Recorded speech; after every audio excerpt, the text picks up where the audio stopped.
Good morning. So, as entrepreneurs, we're told a whole lot about using story and how, story really helps us in our programs and our launches to get our message out there. But what we're not told about is our internal story and what an incredibly vital role that plays. So, I'm really excited to introduce our guest for today, Dr. Julie Helmrich, who is an expert on story and how it impacts us. She's also an expert on working with entrepreneurs, and I say that from firsthand experience. So welcome, Julie. Thank you. So happy to be here with you. Now, as I mentioned, we hear all about, including story, get your story straight, make sure you've got the story arc. But nobody says anything about that internal story. Yeah. And that's the most important one. It is. And it's quite revolutionary, really, when it comes to the impact it has. Now, I came across your work, I think 2 years ago. I attended your story camp, and I've been in business now. We run a family business. We've been in business 30 years next year. And it was just amazing to me that we'd never ever looked at the stories we were telling ourselves. And for some reason, I think it is a new idea to people. Yeah, so when it was actually a friend that said she was going to story camp, and I was sort of, well, that sounds really interesting. And I'd met you through other circles, a community that we're in. I went along, and I was not prepared for the impact that it would have, and also how profound our stories are and how much they impact us. So your work is on internal narrative. So I'm just aware of that sun kind of, which is lovely here, but I'm just aware it's sort of shifting, and I might be getting whatever. You're getting a beautiful mottled look about you. Dappled. That's good. Dappled, okay. Yeah, the internals, I think what people don't understand, I think the main concept that people are missing, Allison, is that the internal narrative is an interpretation of facts. And while facts don't change, there are many, many ways to interpret them. So if you think about it this way, I always say, you might not want to, your mind is saying a lot of things. You might not want to believe all of them. And your mind doesn't know the truth. It just knows the truth you tell it. It just knows the truth as you have framed it. Now, in these political days, that's become a big deal. But long before the politics of what's currently going on in our world, psychologists were appreciating that it wasn't the facts of a person's life that was determining the quality of their life or how it turned out, because you would see somebody has, like it looked like on the outside, pretty decent life, food, shelter, good position, loved by a spouse, children who are doing well. And then they show up at our office when you're right after somebody who is really struggling, minimum wage job, took the bus to get to the office, all of that kind of stuff. And you'd have those two people back to back, and one would be miserable and the other one was like enthused. And pretty soon you get a pretty clear idea, like, it's not really the external data points that are predictive of how a person's life turns out in their experience. It's what they're telling themselves about their own life. And what's significant about that is because stories don't change on their own. That's an important thing to appreciate. Once you have a story, until you change it, it's basically in place, which is part of what Story Camp is for. It's like, let's take a look at those, and do you want to shift it? Because one of my kind of favorite stories about this is some of our clients are pretty affluent, and one of them who is particularly affluent, like his salary in a year is multiple millions. That's his salary. And then throw in some bonuses. He's in the financial sector. And I remember one day he said that he wished he'd won the lottery. And in my head, anybody that I knew at that point would have been happy to trade salaries with him. So, I said to him, I think most people think you have won the lottery. And, think about what's the narrative in there? Like, why does somebody who has that much cash want to win the lottery? And it would be one thing to, if I won the lottery, I know what I would do with it. I think a lot of people do. Mine would have very little to do with me, but I also think I probably have a narrative that whatever I would do with it, it would be easier to have it turn into really good things. I might think that that would be easier than it actually would be. So to say that you have a superpower that's called your internal narrative is an understatement. Yeah, I agree. I read Viktor Frankl's book many years ago, and I've read it a couple of times and listened to it on audio. Yeah. Love his work. And of course, that comes down to... Yeah, that book changed my life. I read that in college, and this few sentences, I remember reading them and like just putting the book down and going, mind blown. It's often quoted, right? It's some version of, those of us who were in concentration camps remember this is written by a man, right? The men who walked through the bunkers and gave away their last bread. And this is the part that really hit me. It was, they may have been few in number, but they offered sufficient proof. And that was an important word for me. Sufficient proof that everything could be taken from a human being except one thing. And that was the freedom to choose your attitude towards any given circumstance. So that's narrative. Yes. And, you and I, we've talked a little bit, it's not like life was handed to either one of us on a silver platter, but to see it stated so clearly, that my life going forward would really be about the attitude that I could choose towards any set of circumstance that life threw at me. And so that started me really on this very, very powerful path of narrative. Yeah, me too. Like I said, I really love the book, Man's Search for Meaning, if any of you are wondering, Viktor Frankl. And I loved that book, and it really taught me a lot about resilience and how we have the choice to be resilient.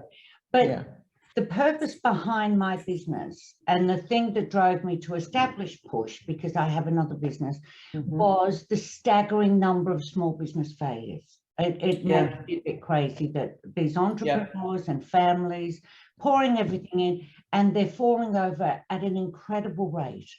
Now, when I did Story Camp, I was just blown away. I didn't sleep much that weekend. I was unprepared for the impact, which is why I'm so excited to have you talk to everyone here, because it made me realize that many entrepreneurs are failing in business because of their inner narrative. And even though I've read Viktor Frankl and many other similar stories, one comes to mind from the Vietnam War, very similar thing. So I understood the power to choose our thoughts and our attitude, but the framework you have actually shows how you can shift it. So it's not what's happening, it's how you can do it. And for me, I thought, how many entrepreneurs would still be in business if they could have shifted that narrative? Agreed. My favorite business coach says that exact same thing. And I think she was in your part of the world for quite a while in Australia. And, she's run multiple businesses. And one of the things I enjoy about her, in telling her own story, she always tells about the successes and the failures. And that's important, she says, because and so she's ran her own businesses before she turned to teaching people how to run businesses, and 8 and 9 figure businesses. She was in the financial sector, so she's been around the block or two. And she said that she is absolutely certain that the number one reason that businesses get stronger or get weaker is narrative. She called it mindset, but she's talking about narrative. Everybody should take that. Like, everybody should be standing up clapping when I say that, because your narrative is something that you have total control over, and you don't have control over some markets, you don't have control over some regulations, you don't have control over your spouse's view of your putting all your time into business. There are a lot of things you don't have control over, but you do have total control over your narrative. And if somebody, you know, has had great success and has some failures and coaches and says it's really about mindset at all levels, yay. Yay, let's get mindset in, let's get the right mindset in place. Yeah, but a lot of people assume mindset is being positive. No, thank you for bringing that up, because I do think that's one of the most frequently misunderstood. In fact, once upon a time, we don't use it now so much, but we used to say it's not mindset, it's story set. It's the set of stories that you're telling. It's not your mindset, because the story is very personal. It's very custom. It's very connected to your own history. And so there are things that are really predictable. Like if you have an attitude of optimism, that's very helpful in business.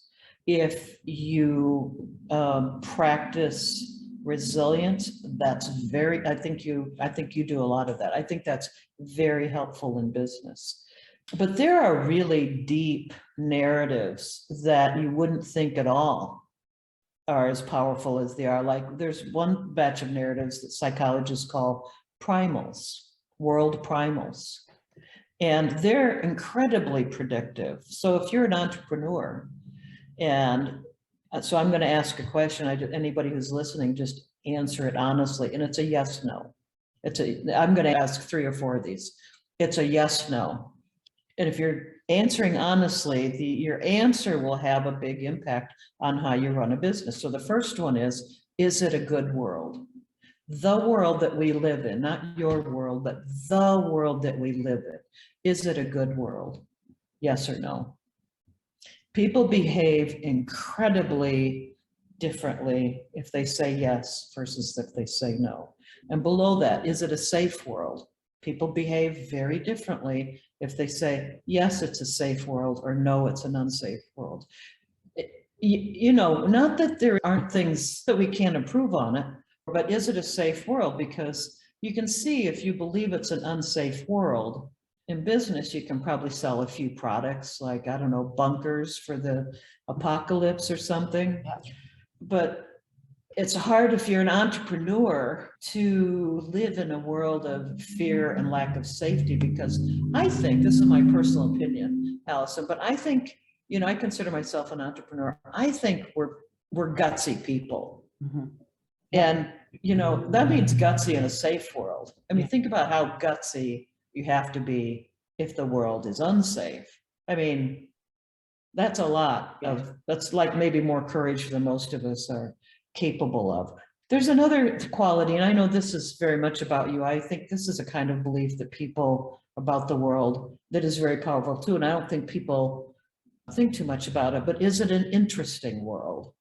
And if you say yes, you're going to behave differently as an entrepreneur versus if you say no. And here's what I mean by that. If it's an interesting world, the world, then, and your world is a part of the world, and the whole thing is interesting, you're going to be more exploratory.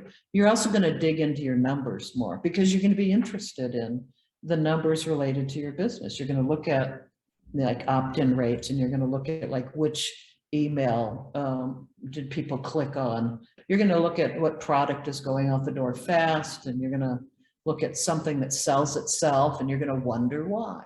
Yeah. And there's another kind of ideas like, is the world alive, or sometimes is it responsive? When people think the world is really like mechanical, again, that means they're not paying attention to things that are organic. And why is that a problem for entrepreneurs?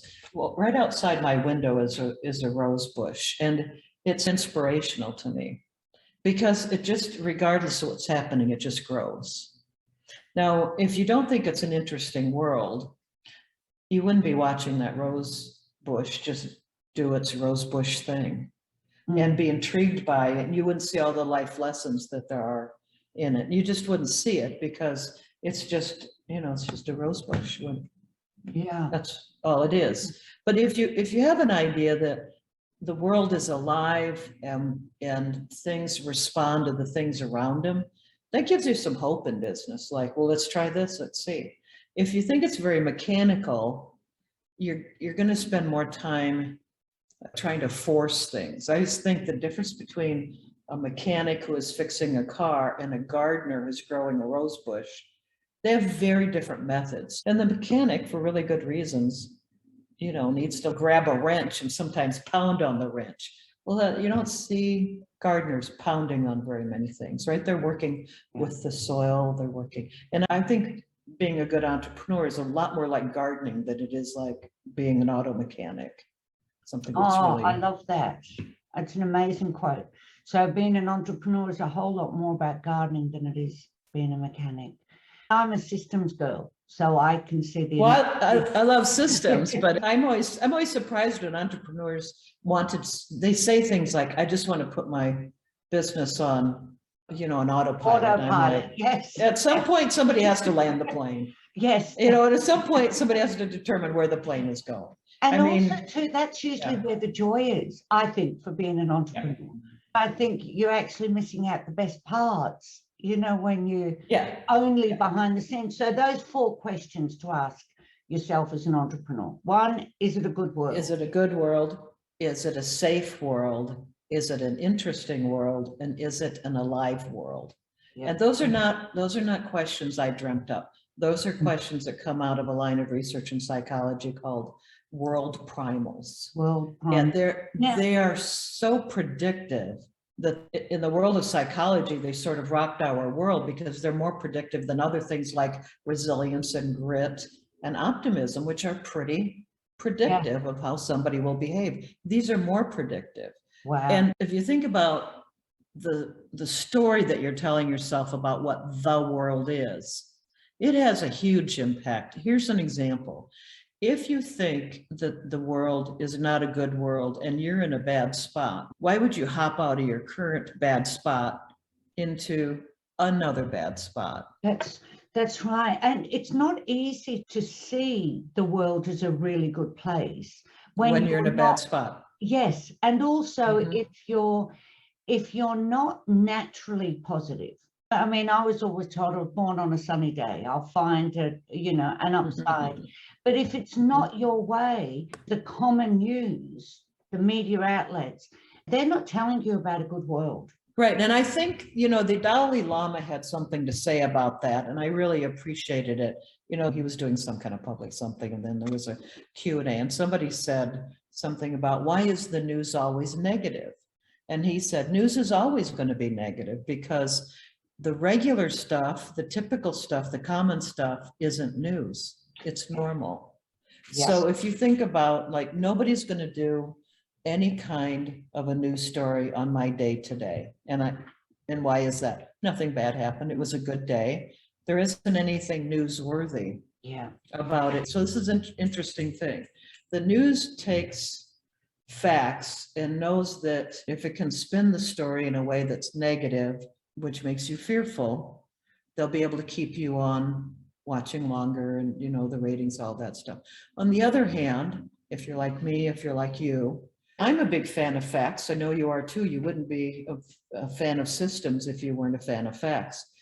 But if you take a look at a lot of facts, if you were gathering your own and looking at them, doing your own news reporting, right, you'd be pretty happy about the world. As an example, apart from the current coronavirus situation, if we just go back before all of that started and we look at deaths in the world from disease, if we look at violence, all of the things that if you watch the news, you think it's going up worse, worse, worse. It's actually not. It's one of the best times to be a human being right now. And okay, so I'm talking 2019. So let's hope that this current chapter we're in history becomes some sort of anomaly. But in reality, we haven't had a major global war, as an example, in almost 70 years. And if you look in human history, there was a time when the typical person died of violence, and before they were 35. Yeah.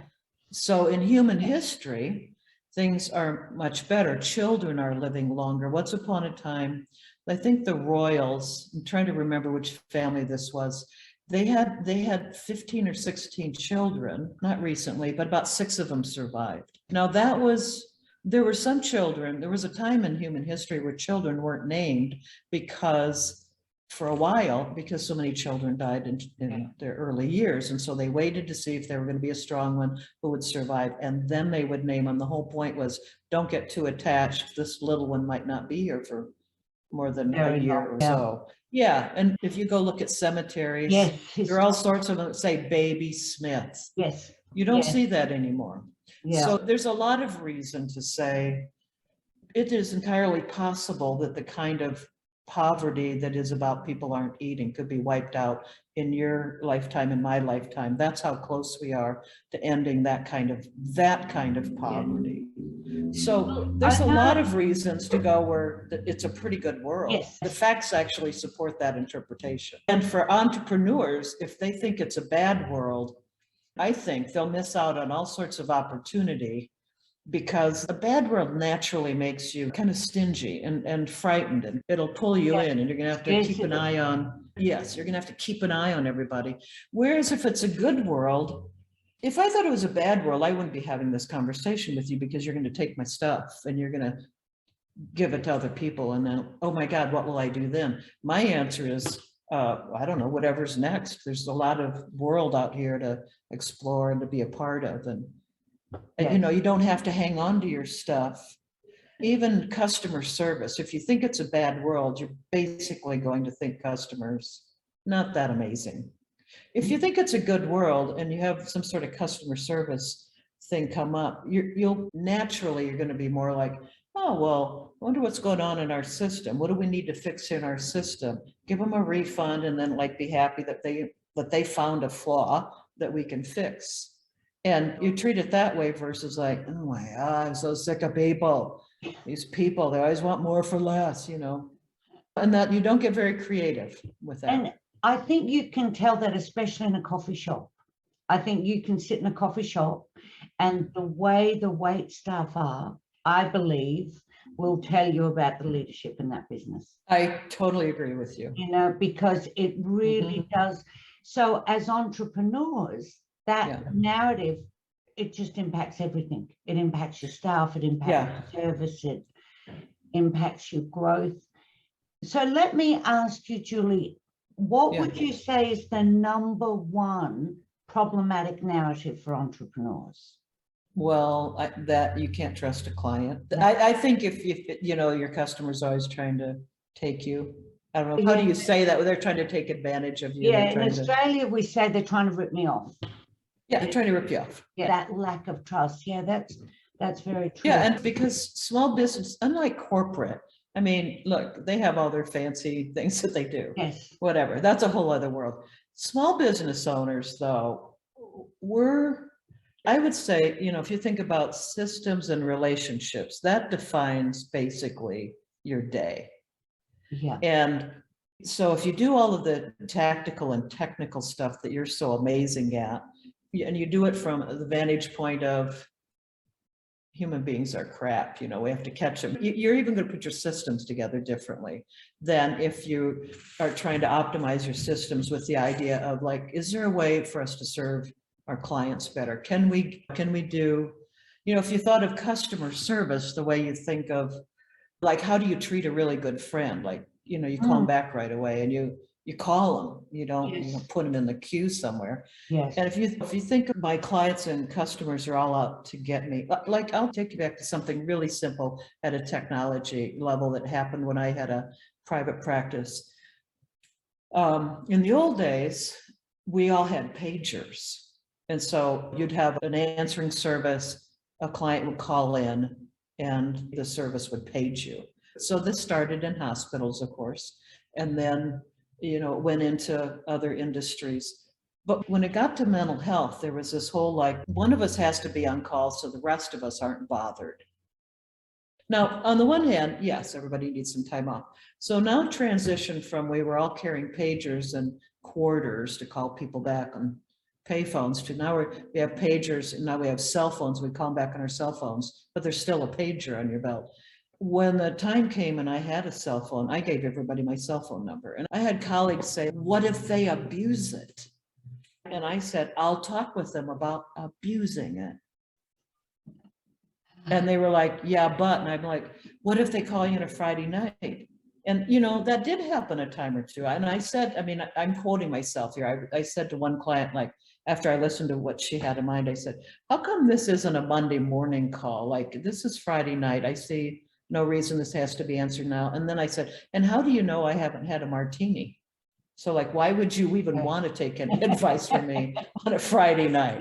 Yeah. I was just trying to get her to think about, like, I'm better when I'm in the office. I might not be as good at what I do when I'm out and about, not working. Yes. And I still do that. Practically anybody, like you have my cell, anybody really, I think my cell number is on our website. Yes, mine too. I mean, what am I going to do if people call and it's inappropriate? I'm going to say, oh, you're trying to call Allison. She's in Australia. Here's her number. I mean, I wouldn't do that, but you know, this idea that you can't trust people. And that's, I think, yeah, go ahead. It is that trust and that treat them like you would a friend.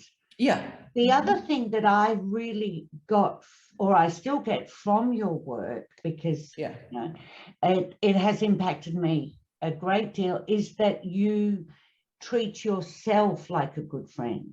Yes. Like so the narrative work that I've done over the past couple of years has impacted my relationships, many aspects. It's not just about business, although it was business that drew me. I think, you and I agree that self-care is a business responsibility.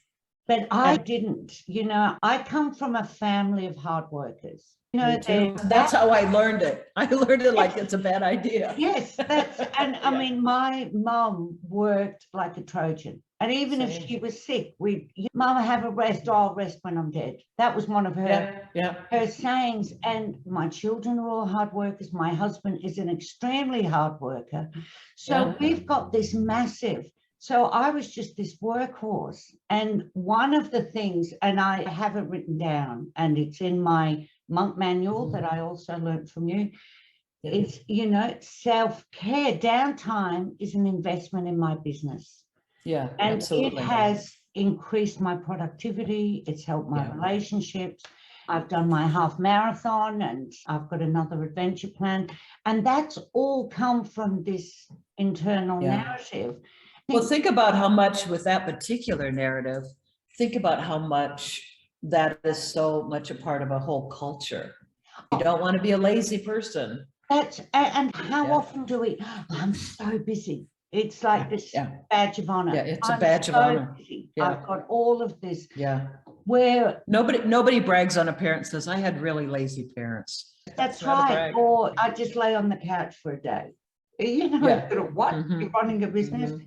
But the thing that blew me away was, like I said, I've been in business for 30 years. I've studied leadership. I've studied neuro leadership. I did not know the impact of internal narrative for entrepreneurs. And because small business owners, which is a team of sort of 1 to, I think it's 25 to qualify as a small business, the rate of failure is astronomical. I mean, it's heartbreaking. And if there's an exhausted group, it's the group you just, When I first found those figures, I honestly thought I'd read them wrong. And I dug a lot deeper into it, and I went to the Bureau of Statistics, and I just couldn't believe it. Yeah. And then I thought, if narrative is playing a role in this, because it's very easy to learn systems, it's easy to learn, you know, the strategy, the categories of business. It's easy to get a business plan, but it's not easy to change what's in here. No, I think that's the hardest thing for people to do. Especially when we don't know. Yeah, so here's why. You're using your mind to change your mind. It seems like, oh, I'm just going to change my mind. Like, you didn't arrive at that narrative overnight. You built it. Yes. It got built. So that's why we call it story set. You built that set of stories And the majority culture helped you build those stories. And the fact that you are going to believe them means you want to be in charge of them. You can't get rid of narrative. It's not like, oh, I'm just going to live with facts. You can't, we're not built that way. I mean, that would be like saying, I'm going to flap my arms and fly. Like, you're not a bird. You're not built that way. You can't do that. So you can't take a human being and say, I think we could make them narrative free. Like, well, then you've just eliminated their humanness. You won't be able to do that. So the only option is to say, well, I'm going to examine that narrative, see which ones are working for me and which ones aren't. Like, you know, my parents had a saying that they said it all the time. It was an indoctrination. It went straight into me. It's still in me, and it's very helpful to me. So I like to keep it. It's called Can't Never Did Anything. It was basically a kind of statement of, well, if you said I can't, they would say, well, can't never did anything, and walk away. The implication was try again. So it basically created a whole batch of gritty children. Yeah. So my business is called Push. And that came from, if I was complaining, you know, this is too hard, my mum would say, the daughter's success says push. Yeah. So it was just stop sniveling and do it. Yeah, just do it. And so. And it's not a bad idea, except like I had a pretty major business and personal breakthrough last week, and it had to do with, to this exact point, it had to do with me making a decision to stop doing, and it came to me floating in a pool. I literally, what are you going to do today? I'm going to go float in the pool. What else? It's the only thing on the list. Perfect. You know, that's a pretty short list. Yes. For an entrepreneur. Yes. But not everything comes from doing. Some things come from just being. Yes. And entrepreneurs are doers for the most part. Yes. So I think the balance for the most part with entrepreneurs is not like, it is push. It's push, yes. push. And then it's like, can you push yourself to relax? Can you get your monk manual out and put on it one thing for that day, which is float in the pool? Yeah. And you can, for me, I learned that I can also apply push to being. When I did Story Camp, my business, which I share, had a near-death experience in 2014. We were close to closing the doors. From that point to this point, I became more and more doing. It was just work. Get this business up and running, get it surviving, get it thriving, and it's doing very, very well, thankfully. But the being dropped away. Yes. And so it was actually that first Story Camp when I went to fill in the being side of things. I was sort of, my doing columns are going great guns, but the being. Yeah, what you're talking about is something that is one of those science things that you can't fight. We have a phrase around here that in the same that there are physical laws, there are psychological laws, and in the same way you can't break a physical law, you can't break a psychological law. Like I always say, you can't break the law of gravity. You can jump out a window, a third-story window, and break your leg trying to break the law of gravity, but you won't break the law of gravity. And there are psychological laws that are like that, and one of them is a thing that psychologists call, you know, motivational duality, meaning we have two things that we are motivated to. We are motivated to be more and do more. And it shows up in all sorts of really nice poetry, like this idea of being torn between the feeling of wanting to savor the world, that's being, and save the world, that's doing. Or I'm torn between my interest in loving everybody and making a contribution. That's the being world, and the other one is the doing world. And this is a pull. And you can watch this in little kids. Like they'll sit on your lap, they're a 2-year-old, they'll sit on your lap, they just want to snuggle in until they don't. And then they try to get off your lap. And then where are they going? They usually are not going to another lap. They're usually going over there to play something, to write on the board or to do something. And then they get a little overdone, on the doing, and they want to come back and hang out with you, or they want you to acknowledge them. So this is built into us. And the struggle between being and doing and getting a good balance on that, that's eternal. I just think like you just have to embrace it. Yes. And so with entrepreneurs, do you think where they incorporate a lot more being into the doing, there's going to be a lot less burnout? Yes, in this sense, an awful lot of the spouses and children of entrepreneurs will say things like, you're at the supper or you're at the dinner table, but you're not really here. So what's that mean? It means my mind is somewhere else. I'm being with everybody at this meal, but I'm not really here. I'm really doing stuff in my head. To the extent that they can integrate those worlds in this way. Like if the spouse says, you look like you have a lot on your mind, you ought to say, I do, this went on or this went on, I'm trying to work it out, but I'd rather be here with you, be here with the kids. In the old days, and by the old days, I mean the 50s, this idea that you left work at work and you came home and you didn't talk about work at home and nobody at home asked you about work. And that, you know, people might think like that's normal. Normal human history, people lived and worked in the same place. That's most of what we did. The person who fixed shoes had a shoe shop in the front of his house. His house was in the back, and the kids were coming and going, and they were helping with this or bringing nails. And so there was a whole kind of doing balance. Even Freud, you know, the 50-minute hour came because Freud was a stay-at-home dad. So he, in the 10 minutes between meetings that he had with his patients, he went to check on the kids. That's how the 50-minute hour was born for psychotherapy.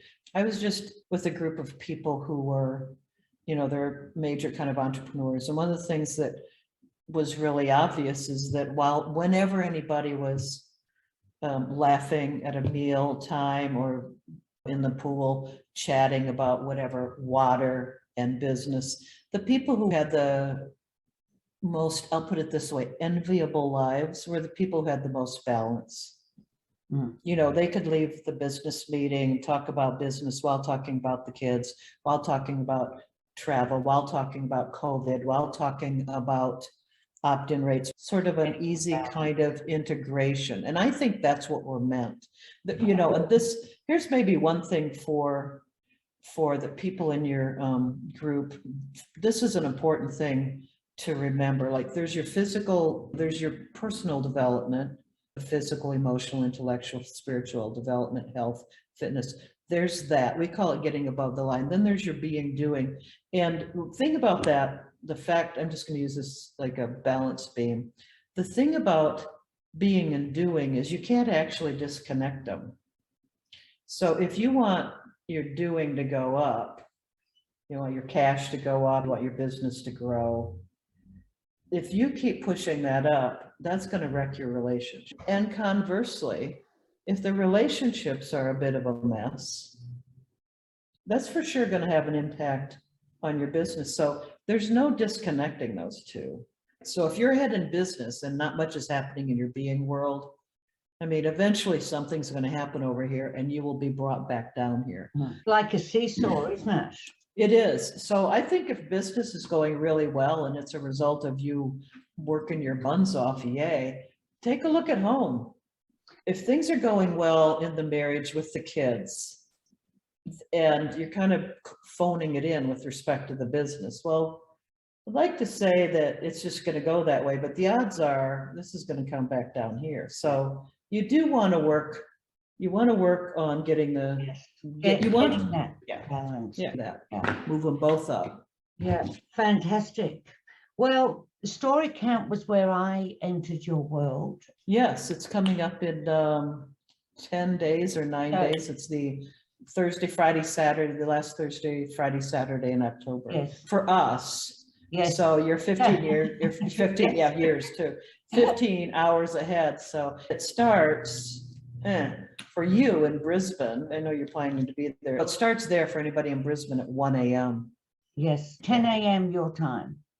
Yeah, 10 a.m. here, which I think is 1 year time, right? The Yes, next day. yes, it is 10 a.m. Yeah, so we know for sure with the Aussies that you have no other conflict during those hours. Yes, that's We're just, so I mean, why is sleep's not that important?